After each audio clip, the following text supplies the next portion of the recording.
Hi everyone, I'm Titus Mikado with News and Views, and in the news, we're trying to confirm Brett Kavanaugh. If you compare the people for and against Brett Kavanaugh, the people for are a lot more honest. The people against, well, Kamala Harris and Cory Booker both turned out to be liars on multiple points. There was a special needs lady they also brought in, and she was screaming, rights.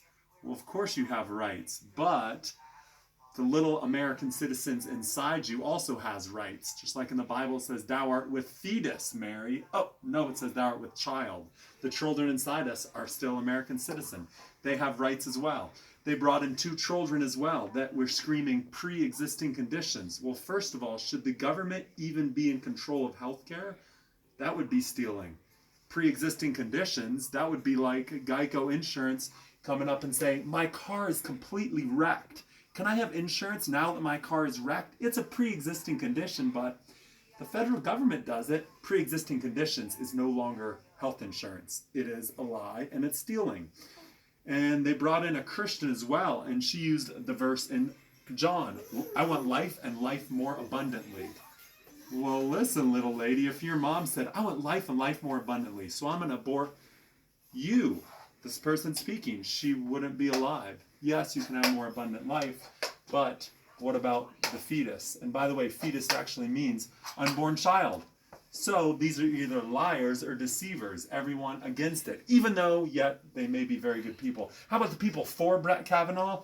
Well, he has colleagues, classmates, and students. They know him very incredibly well. And he has several professors, like Professor Akhil Amar. And one of the most important things that he stated is Brett Kavanaugh would be an originalist. That means he would go along the same lines and read the founding documents like Washington, Hamilton, Madison, Lincoln, and even Justice Hugo Black. Justice Hugo Black is a towering liberal. Now remember, liberals love America because they do not care what color you are. Leftists hate America because they only care what color you are, and you're racist if you disagree. So he's a towering liberal, Hugo Black, and of course Akhil Amar is also a towering liberal, and they both would agree to confirm Brett Kavanaugh. Real quickly, we'll go over the reasons why Akhil Amar thinks that Brett Kavanaugh should be confirmed. He's a strict Reconstructionist. He would be great on voting rights, respect for tradition and precedent. On executive power, his views have strong constitutional foundation. He works well with moderates and liberals. His track record is long. He would be pro-intellectual instead of anti-polarizing. He's responsible, and last but definitely not least, if not Brett Kavanaugh, then who else? We would get somebody much less studious and less American and someone less good. And in other news, Free Domain Radio with Stefan Molyneux brought to my attention the sex scandal of Brett Kavanaugh is totally being reported on incorrectly.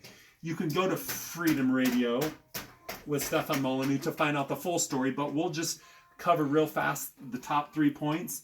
For fact number 1 to remember, it was a random party in 1981 where he supposedly had held this girl down.